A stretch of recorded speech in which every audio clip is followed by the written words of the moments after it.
Hazrat Inayat Khan.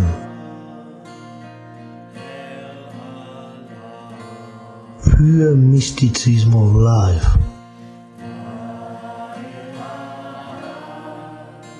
Jesus Christ.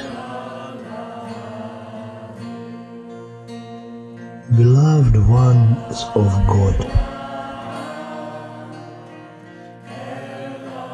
And when we come to Jesus Christ, it was pure mysticism and mysticism of love, to judge no one, to forgive everyone, to develop that quality in oneself, that all without being commanded come to you, to get above what one calls the worldly knowledge, and come to that knowledge which instead of making you clever, makes you innocent.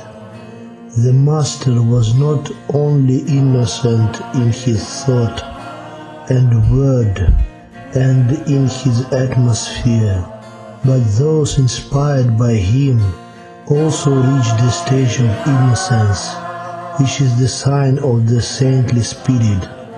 Self-sacrifice was the central theme, and if you read the Beatitudes from beginning to the end, and you begin to practice any of them or all of them, you will find it is nothing but self-sacrifice, self-denial, erasing the self, while cultivating the thought of gentleness, the thought of meekness, the thought of mildness.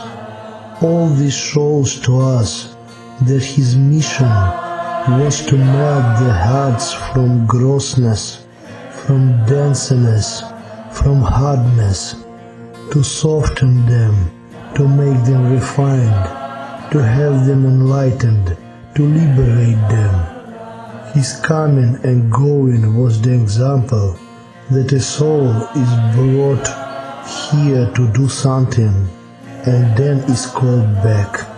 His lesson was not the lesson of mystery yet. In his lesson there was every mystery, all mystery. Jesus Christ taught the theory of dependence on God by giving the example of the lilies. Make God living and depend upon Him for all you need, and He will provide your needs.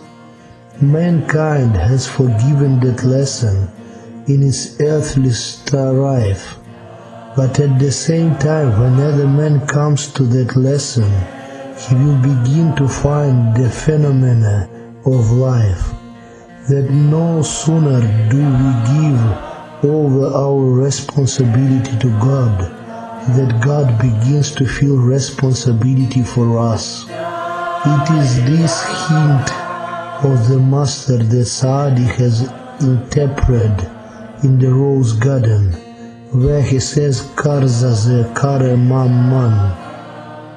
The Creator is busy doing what I wish, but my anxiety about it is my natural illness. I can't help it. Saadi was humorous, and he has interpreted most of the wonderful sayings of the Master in a most beautiful language. Yes, people very often ask, what Jesus Christ has taught leads one to spiritually, no doubt, but how can we follow it and live in this material world? There is a natural learning one has towards the world. It should not be taught. We should not be taught how to be practical. We are already practical.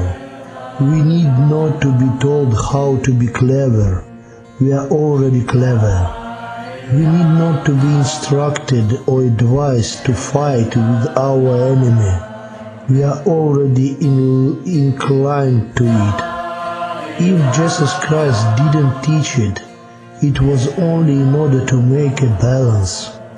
We should hear something else, think something else, feel something else, that what we are naturally incline to in order to provide a balance. God bless you.